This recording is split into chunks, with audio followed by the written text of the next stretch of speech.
ગુજરાતની પ્રજાને મોટા સપના બતાવ્યા અને સપના સાકાર કરવા માટે પ્રેરિત કર્યા. દાખલા તરીકે ચારણકાનો સોલાર પાર્ક.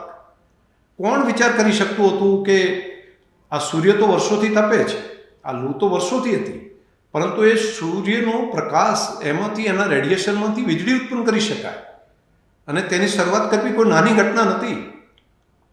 ત્યારે 15 કરોડ રૂપિયા એક યુનિટ વીજળી પેદા થતી હતી. ત્યારે દેશભરના લોકોને અહીંયા લાવીને ચારણકાનો સોલર પ્લાન્ટની શરૂઆત કરીને આજે આખી દુનિયા એ રસ્તા ઉપર ચાલવા માંડી છે.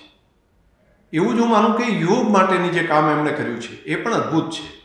અને હું સરહદી વિસ્તારમાંથી આવું છું ત્યારે એવું કહી શકું, આ રણ, કચ્છ, ઉત્તર ગુજરાત, સૌરાષ્ટ્રના પ્રદેશમાં પીવાના પાણી માટે લોકો વલખા મારતા હતા.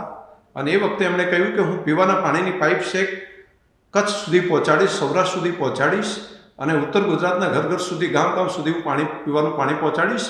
અને પછીનું કામ એ નર્મદા યોજના, સુજલમ સુફલમ યોજના કે સૌની યોજના, એના માધ્યમથી એક ઇરિગેશન માટેની મોટી ક્રાંતિ ગુજરાતની અંદર જો કોઈએ કરી હોય તો એ નરેન્દ્રભાઈના એ 12 વર્ષના શાસનમાં થયું.